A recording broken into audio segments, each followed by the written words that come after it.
Absolutely not. I can't stop laughing at the name of his podcast, by the way. California Highway Patrol, maybe an old TV show. Anybody remember that? Maybe I'm just old.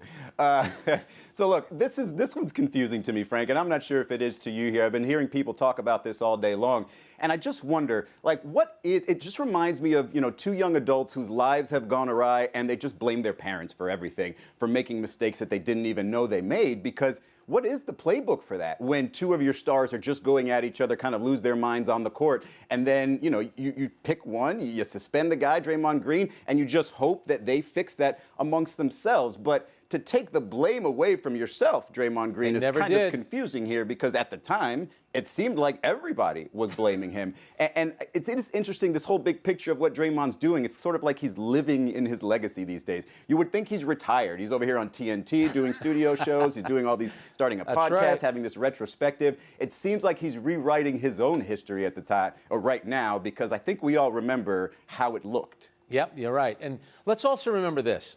They just spent a month together with the national team in both Las Vegas and Japan. So they must have talked about this a lot. And I get it. Draymond Green has taken a lot of heat for Kevin Durant leaving, which I think is unfair. That was Kevin Durant's choice. Kevin Durant has taken criticism for leaving. But guess what? That is his choice. But let's go back. This happened on November 12th of 2018. You and I were living in the NBA. On November 11th, a lot of people thought Kevin Durant was going to be leaving, and that he was going to team up with Kyrie Irving and maybe go to New York. At the time, it was the Knicks. That's what happened. And also, this happened so early in the season that this didn't change anything. Kevin Durant was going to leave. He ended up leaving. And Izzy, here's the other part, too. Kevin Durant mentioned, look at the Chicago Bulls, the way they handled it with Scottie Pippen, and they went right up to him as a team. That was a playoff game.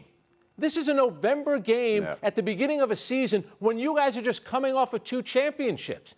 Was it really the responsibility of Steph Curry? Was it the responsibility of Steve Kerr? And by the way, Bob Myers did handle it. That's his job to handle it.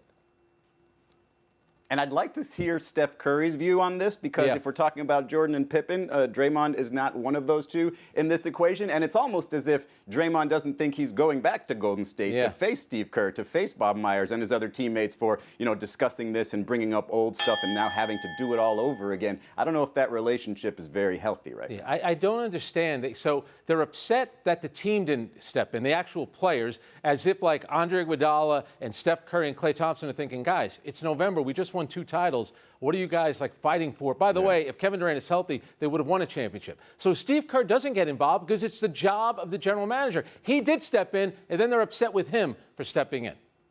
All these years later, it still doesn't make any sense. Call it the Spilled Milk Podcast. There you go.